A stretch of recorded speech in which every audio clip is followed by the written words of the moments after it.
amigas, tudo bem com vocês? Sejam bem-vindas a mais um vídeo. E no vídeo de hoje nós vamos falar sobre o livro do Rodrigo Bibo, O Deus que Destrói Sonhos. Mas espera aí, Deus destrói sonhos? Eu sempre ouvi que Deus realiza sonhos, mas será que ele destrói também? É sobre isso que nós vamos falar na resenha de hoje, então vamos resenhar? Esse foi o último vídeo que nós lemos no Clube de Leitura do Meninas Sob Graça, inclusive se você quiser participar, conheça lá o Meninas Sob Graça e fique atenta às próximas instruções sobre o próximo clube de leitura. Mas enfim, no último clube de leitura, nós lemos esse livro. E uma coisa que eu percebi, inclusive comentei com as meninas, é que esse foi o livro que teve menos inscrições desde que a gente começou o clube de leitura, né? E menos participação também. Foram poucas meninas que se inscreveram e poucas meninas que participaram das que se inscreveram, né? Então eu fiquei pensando, por que será? Será que pelo título, porque é forte, né? O Deus que destrói sonhos. Será que foi uma fuga do que o texto poderia dizer? Ou será que foi uma má interpretação, entenderam errado? Qual seria a mensagem do livro, né? Então eu pensei em realmente fazer uma resenha desse livro, para que, se alguém ficou com uma má impressão, possa realmente saber do que o livro se trata. O Bibo inicia o livro falando sobre uma teologia good vibes, que ele define como uma teologia que visa o bem-estar do homem, né? Então, são pregações, músicas, tudo é buscando afagar o ego do ser humano. E então Deus acaba sendo só um realizador de sonhos. Você joga a moedinha e Deus te dá o que você quer. Há algumas semanas eu postei lá no meu Instagram isso aqui. Isso eu vi no ônibus, estava indo trabalhar e vi no ônibus e eu fiquei assim, né? Eu escrevi até sobre isso, foi logo no início que eu estava lendo esse livro e veio bem a calhar, né? Porque é isso, né? As pessoas acham, às vezes a gente tem essa impressão de que Deus está ali para realizar os nossos sonhos e assim, é uma troca, né? A gente dá isso e aí Deus vai ser obrigado a nos fazer feliz. Só que não é assim que funciona. Esse não é o Deus da Bíblia. Essa é uma visão muito errada sobre Deus. Deus, sim, é um Deus que nos abençoa, que por sua graça nos mima até, né? Mas não é porque nós damos algo que Ele vai nos dar de volta. Deus nos abençoa, né? Tantas vezes que a gente orou e o Senhor disse sim pra gente. E nós hoje desfrutamos dessas bênçãos. Mas outras vezes, assim como nossos pais terrenos, né? Dizem não quando o não é necessário, Deus também nos diz não. Então Deus não é o gênio da lâmpada mágica, como o Rodrigo Bibo traz aqui nesse livro. Deus não é um mero realizador de sonhos, Deus é Deus e Ele faz unicamente o que lhe apraz, não as nossas vontades, não os nossos caprichos. E ele traz um conceito que eu achei bem interessante, que é o de nós acabamos construindo um Deus à nossa imagem e semelhança, um Deus que unicamente que tem os mesmos desejos e as mesmas motivações que nós, mas esse não é Deus. Pelo menos não o Deus da Bíblia. Nós somos chamados a buscar primeiro as coisas do alto. Aí você pode dizer, mas isso, né? E elogiar Deus daquela postagem? Gente, isso não é real, né? Isso tem uma intenção por trás. Veja, você vai elogiar Deus para ser feliz, né? Então, é uma barganha, é uma troca, é um tomar lá da cá. Mas Deus não trabalha dessa forma. Essa é uma forma de manipular Deus, de colocar na parede e dizer, olha, eu te elogiei por tantos minutos hoje. Então, o Senhor tem que me dar isso. Deus não funciona dessa forma, Deus não pode ser manipulado. Deus não trabalha com barganha, entende? Peguei aqui minha cola vou ficar olhando para não esquecer de falar nada. Então, ó, no capítulo 1 ele traz a teologia da Xuxa. Tudo que eu quiser, o cara lá de cima vai me dar. Muitos acreditam dessa forma e é nesse contexto, desse pensamento, que a fé é vendida. Nós temos visto ao nosso redor o que tem acontecido, né? Então, de novo, Deus é um Deus que realiza sonhos. Sim, Ele realiza. porém é de acordo com a sua vontade. Daí o Bibo vai trazer também a questão dos nossos desejos. Depois da queda, tudo foi contaminado pelo pecado, inclusive os nossos desejos. Então, às vezes a gente acha que tem um bom desejo. Nossa, o meu desejo é fazer isso, e isso é muito bom. Eu vou fazer o bem. Só que por trás existem motivações meio estranhas. E Deus conhece as motivações do nosso coração. Ele conhece o nosso coração, o nosso íntimo, melhor que nós mesmos. Então, muitas vezes, Deus vai nos dizer não porque nós temos motivações erradas, mesmo sendo algo aparentemente bom. E aqui o Bibo leva a gente a pensar o que nós temos desejado, o que nós temos sonhado. Será que os nossos sonhos são buscando unicamente o nosso bem? São sonhos egoístas? Será que são sonhos que levam em conta a glória de Deus ou a nossa própria glória? Ainda no capítulo 1, ele traz também a necessidade que nós temos de nos submetermos a Cristo, de nos submetermos à sua vontade. Quando a gente vê Jesus lá, indo para sua morte, né? Momentos antes de morrer, ele se angustiou. E ele disse: Pai, se possível, passa de mim esse cálice. Todavia, faça conforme a tua vontade. Jesus estava submetido à vontade do Pai e da mesma forma nós precisamos nos submeter, seguir o seu exemplo. No capítulo 2, ele vai desenvolver melhor essa ideia, né, da submissão à vontade de Deus.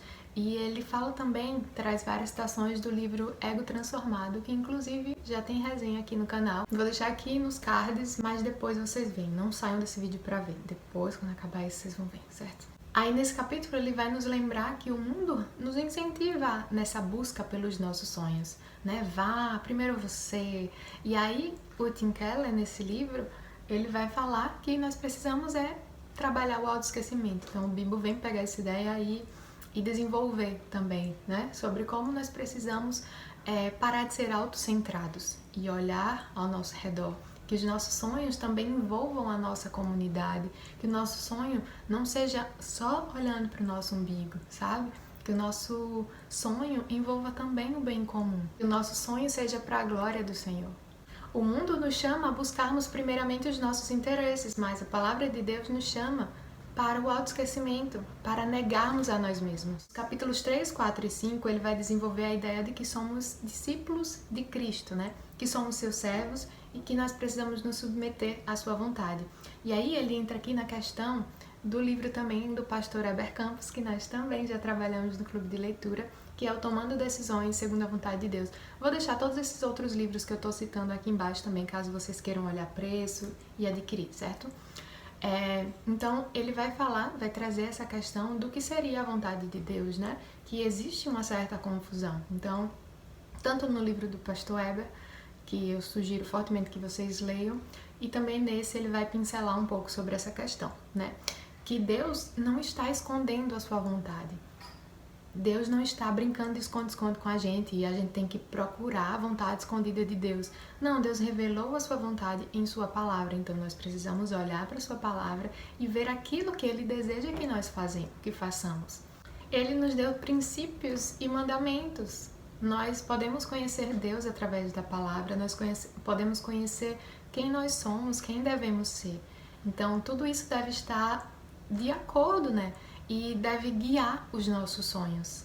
Não devem ser sonhos guiados pelo que o mundo deseja, mas pelo que a palavra nos ensina. Ele também vai desenvolver a ideia de que nós somos escravos. Escravos? Sim, de uma forma ou de outra nós somos escravos. A questão é, quem é o nosso Senhor? Nosso Senhor é o pecado ou nosso Senhor é Deus? Somos escravos do pecado ou somos escravos de Deus? E aí, a escravidão a Deus é uma escravidão que traz liberdade, é uma escravidão que traz a verdadeira liberdade, é uma escravidão que traz vida. Já a escravidão ao pecado conduz à morte. Então, né, como o texto bíblico diz, na nossa frente há dois caminhos, não tem em cima do muro. Não tem, não sou escravo de ninguém. Não, você é escravo. A questão é de quem você é escravo. O próprio Jesus, como eu já mencionei, se submeteu à vontade do Pai. Então, nós precisamos desejar aquilo que Jesus desejou, que a vontade do Pai se cumprisse. Eita, certo? E aí no capítulo 6, ele vai falar sobre como deve ser a oração de um discípulo. Ele traz uma coisa bem interessante sobre a questão de que, às vezes, a gente tem um pouco de preconceito em orar o Pai Nosso, porque a gente acha, né, que é uma vã repetição.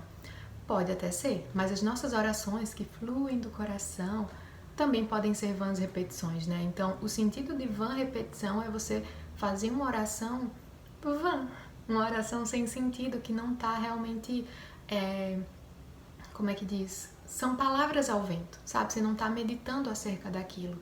Então, ele traz esse chamado, ele nos convida, né? Ele faz esse chamado para que a gente ore a oração que o próprio Jesus nos ensinou. E aí, é bem legal esse capítulo, que ele vai destrinchar todo o Pai Nosso, né, parte por parte, dizendo o que cada parte significa. Por exemplo, quando a gente diz na oração, seja feita a tua vontade, assim na terra como no céu, nós estamos também nos comprometendo a obedecer à vontade do Pai, a vontade revelada, aquela que nós encontramos na palavra de Deus. E aí ele cita o D.A. Carson, que diz o seguinte: se o anseio profundo do meu coração é que a vontade de Deus seja feita, então, ao fazer essa oração, também estou prometendo que, com a ajuda e graça de Deus, vou fazer a vontade dele, até onde eu a conheço.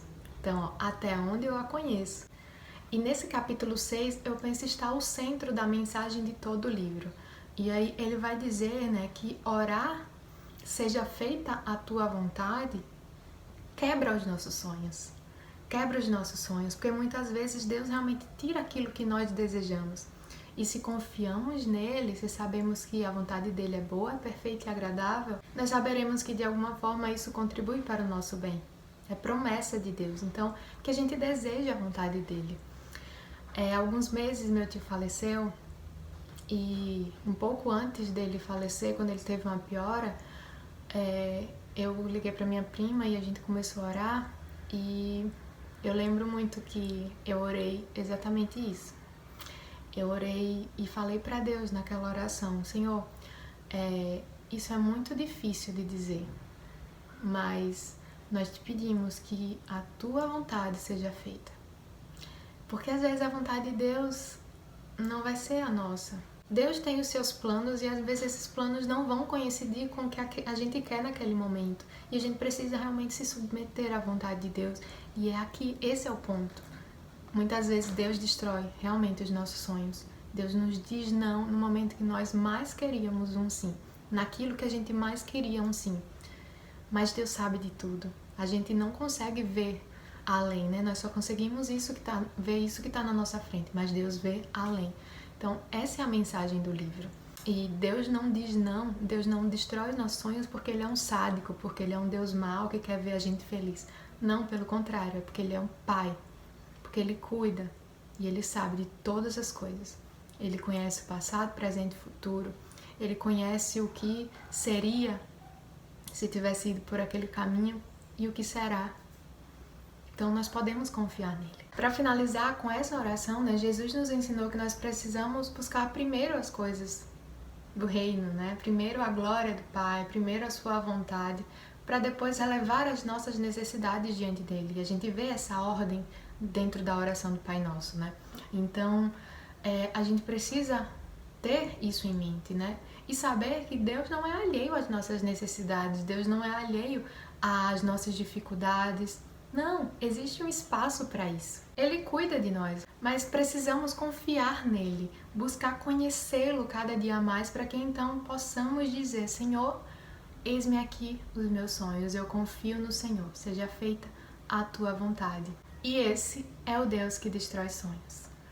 No final do livro, né, ele vem trazendo algumas considerações e ele traz a figura de Aslan, né? Ele faz uma comparação com o que Lewis fala sobre Aslan no livro As Crônicas de Nárnia, de que Aslan não é um leão domesticado. E ele faz esse paralelo, que o nosso Deus, o Deus cristão, também não é um Deus domesticado, ele não pode ser domesticado.